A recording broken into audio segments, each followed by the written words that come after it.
Pilih Nia sebagai representasi semua perempuan yang mengalami banyak diskriminasi dan perlakuan tidak adil, hanya karena ingin berbicara tentang kebenaran.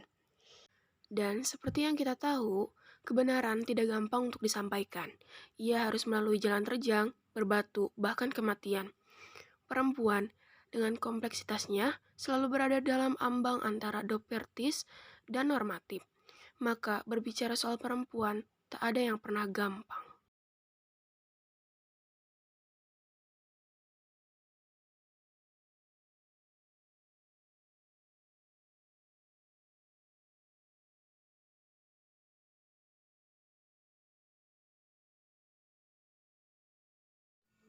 Biarkan saya bicara dan jangan potong pembicaraan saya.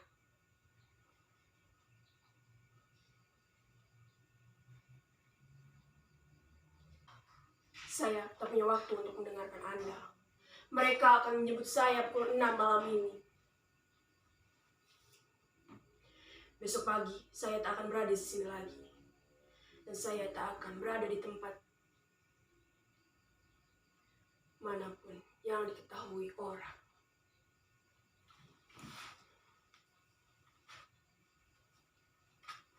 Berjalan ke suatu tempat yang tak seorang pun di dunia ini tahu di mana letaknya. Memenuhi diri saya dengan perasaan bangga, seumur hidup saya telah menjadi sesuatu yang akan mengisi diri saya dengan perasaan bangga, membuat saya merasa lebih unggul dari siapapun juga, termasuk para raja, pangeran, dan para penguasa. Ayah saya seorang petani miskin yang tak tahu membaca maupun menulis. Sedikit pengetahuannya dalam kehidupan, bagaimana ia bertani, bagaimana ia menjual kerbau yang telah diracun oleh musuhnya sebelum mati. Bagaimana ia menjual anak gadisnya dengan imbalan mas kawin. Tapi pamanlah yang membesarkan saya, dan semua itu tidak saya dapatkan secara gratis. Saya harus siap melayani paman ketika ia menginginkannya. Paman jugalah yang menjual saya kepada seorang laki-laki yang tidak pantas disebut suami. Kemudian saya telantarkan hidup dari satu laki-laki ke laki-laki yang lain. Saya adalah seorang pelacur yang sukses. Karena saya tak ingin menghinakan tubuh saya dengan harga yang rendah, khususnya setelah saya terbiasa dibayar mahal dengan pelayanan apapun bentuknya yang telah saya berikan. Saya tahu pekerjaan ini diciptakan oleh laki-laki dan bahwa laki-laki telah menguasai dunia saya di bumi dan yang ada di alam baka. Bahwa laki-laki telah memaksakan perempuannya untuk menjual tubuh mereka dengan harga yang tertentu. Dan bahwa tubuh yang paling murah dibayar adalah tubuh sang istri. Semua perempuan adalah pelacur dalam lain bentuk. Dan karena saya orang yang cerdas, saya lebih memilih untuk menjadi pelacur yang daripada menjadi istri yang diperbudak. Saya pernah bekerja menjadi seorang karyawati rendahan di sebuah perusahaan besar. Setelah 3 tahun bekerja, apakah hidup mengajarimu untuk membunuh? Saya telah dipandang dengan lebih hormat. Seorang karyawati akan takut kehilangan pekerjaannya. Kau telah Kemudian membunuh rela menjadi seorang? pelacur demi mempertahankan pekerjaannya. Dia tidak menyadari kehidupan seorang pelacur pada dasarnya lebih baik daripada kehidupan dia. Orang macam kau Seorang ini pelacur akan mengatakan dapat membunuh. kemudian menyebutkannya. Apabila ia menolak, Ya, maka ia akan karena kau menjadi terlalu pelacur. lembut. Saya tak dapat percaya bahwa kamu mampu membunuh seseorang.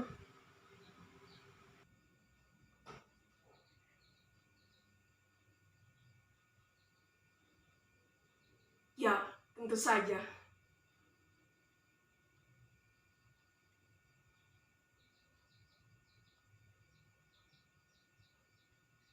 Mengapa tidak? Siapa bilang membunuh tidak diperlukan sifat lembut?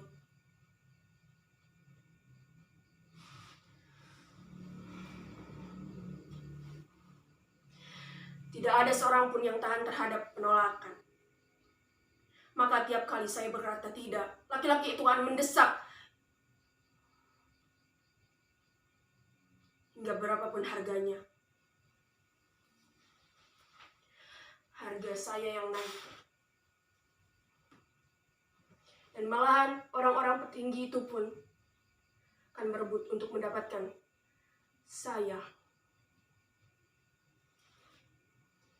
Saya telah menjadi seorang pelacur yang sukses. Dan saya telah menerima bayaran yang paling mahal. Tetapi saya bukan seorang pelacur dalam arti yang sesungguhnya. Pada suatu hari, ada seorang tokoh yang amat penting dari negara asing mendengar tentang saya.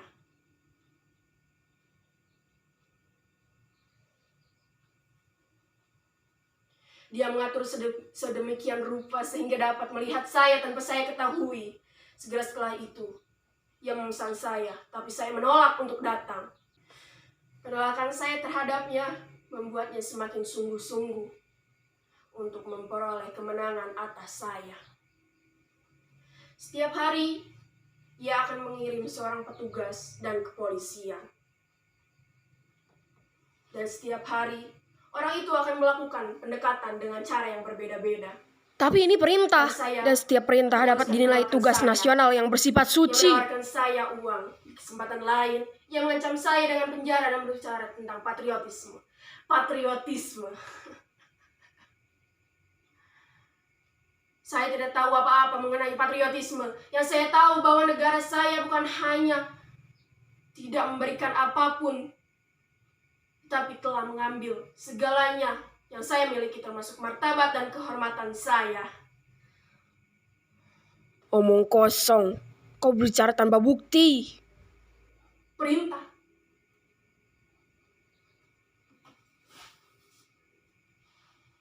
Apakah dengan membawa saya ke penjara, di mana terkait tugas nasional, seorang pelacur dapat diberikan penghormatan tertinggi dan pembunuhan dapat menjadi suatu perbuatan yang heroik? Saya menolak untuk pergi ke lelaki macam ini. Tubuh saya adalah milik saya sendiri.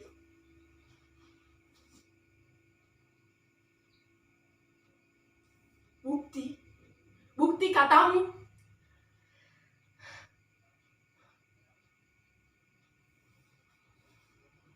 Pilinia, tenanglah.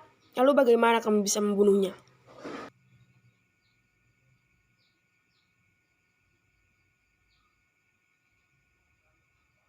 Lihatlah. Lihatlah, ini bukti.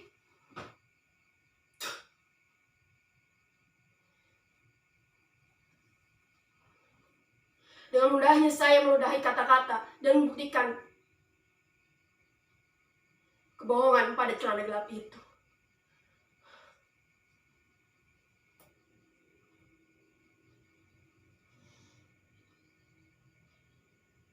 Di suatu hari, pada jamuan makan, ada seorang tokoh yang amat penting mendengar kabar tentang saya. Dia mengatur demikian rupa sehingga ia dapat melihat saya tanpa saya ketahui.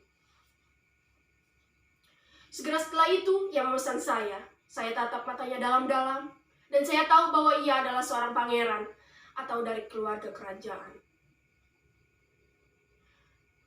Karena ada rasa takut yang memantul dalam lubuk hati saya,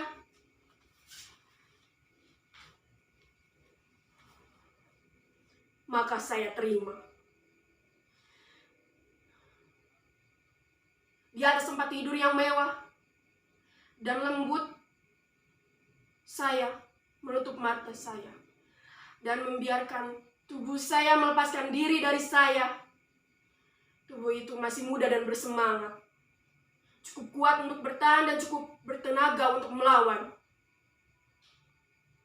Saya dapat merasakan beban tubuhnya semakin menindih dada saya. Berat karena usianya, bengkak dengan keringat yang tertahan, tubuh yang penuh dengan daging karena makan melebihi dari diperlukan. Bunyi dengik semakin keras di bawah badan kami, saling berpelukan bergemu satu dengan yang lainnya.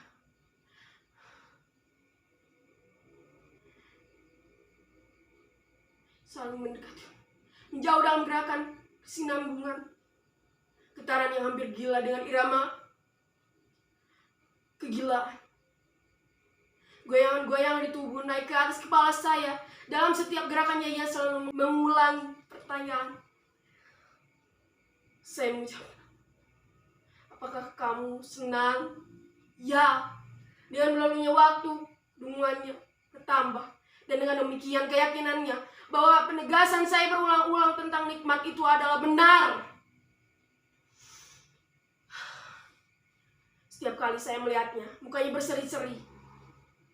Melihat saya seperti seorang yang tolol. Secara kemudian, saya dapat merasakan beban tubuhnya semakin berat menindih dada saya. Lebih berat dari yang sebelumnya. Saya tak tahan. Saya tak tahan lagi ketika ia mengulangi pertanyaan yang dungu itu. Saya membedaknya dengan marahnya dan berkata, tidak!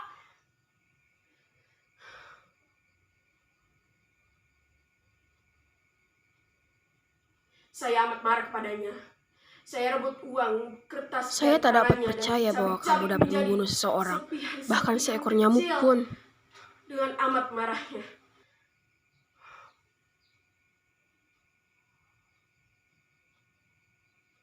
seperti mencabut semua uang yang pernah saya miliki. Uang dari ayah, dari paman, semua laki-laki yang pernah saya kenal satu demi satu berturut-turut. Meyakinkan bahwa tak ada Saya tak satupun percaya dari itu. mereka yang tersisa.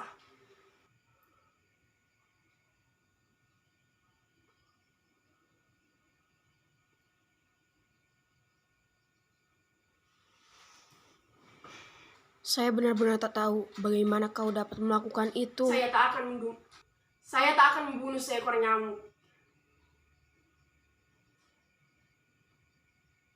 Tapi saya dapat membunuh seorang laki-laki.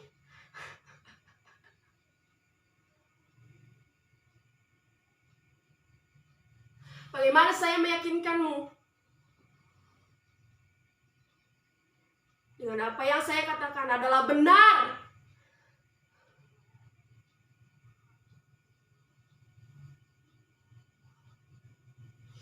Saya angkat tangan saya tinggi-tinggi di atas kepala dan mendaratkannya dengan keras.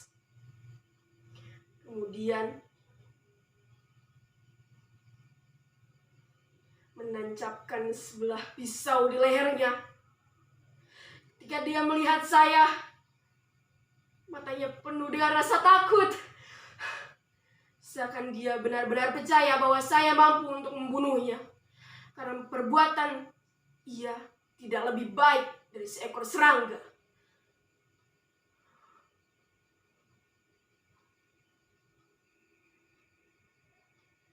Dan dia hanya menghabiskan uang bermiliaran-miliaran yang dia ambil dari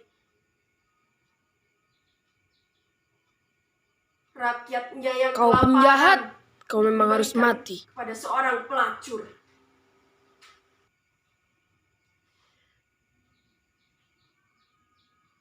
Sebelum saya sempat mengangkat tangan saya kembali, saya melihat dia meraung-raung seperti seorang perempuan.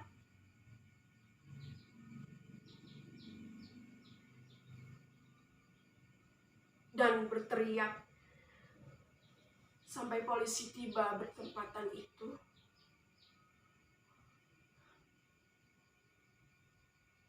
Mati.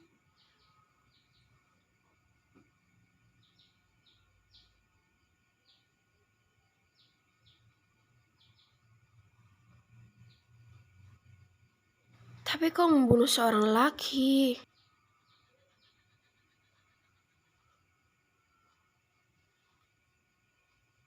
Mati.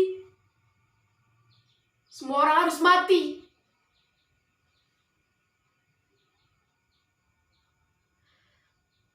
Lebih baik saya mati karena kejahatan yang saya lakukan daripada mati untuk kejahatan yang kamu lakukan.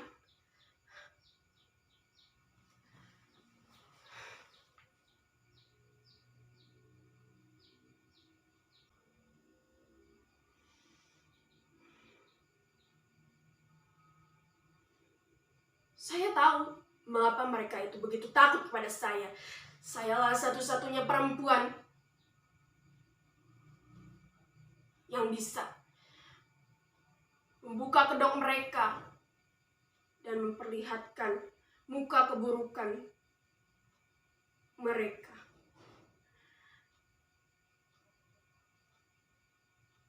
Apakah kamu tidak takut, Pilinia? Mereka menghukum saya sampai mati, bukan karena saya telah membunuh seorang laki,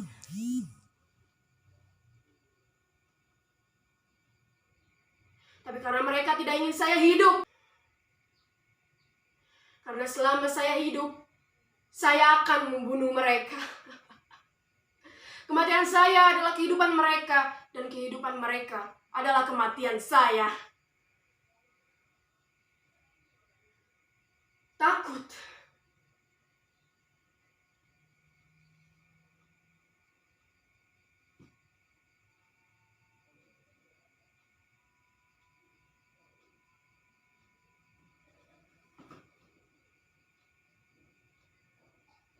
Merekalah yang takut. Tapi bukan pada pesan saya, melainkan kebenaran saya. Tapi, ada harapan kamu dibebaskan Kebenaran jika saya kamu ini mengirim telah surat memberikan saya permohonan kekuatan yang besar. pada Presiden Saya tidak takut apapun. dan meminta maaf atas Saya kejahatan tidak yang kau takut. lakukan. Karena selama hidup itu adalah keinginan dan harapan, ketakutan kita yang akan memperbudak kita.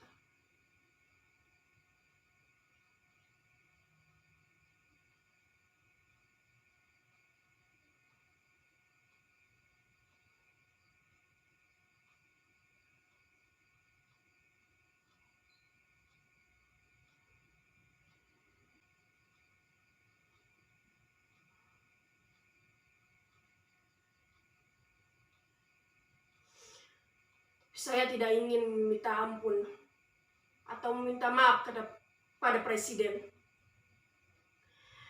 Karena kejahatan yang saya lakukan ini bukanlah sebuah kejahatan.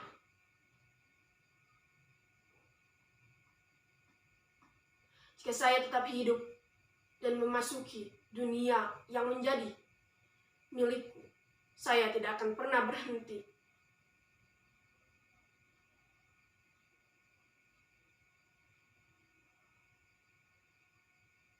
Jadi seorang pembunuh.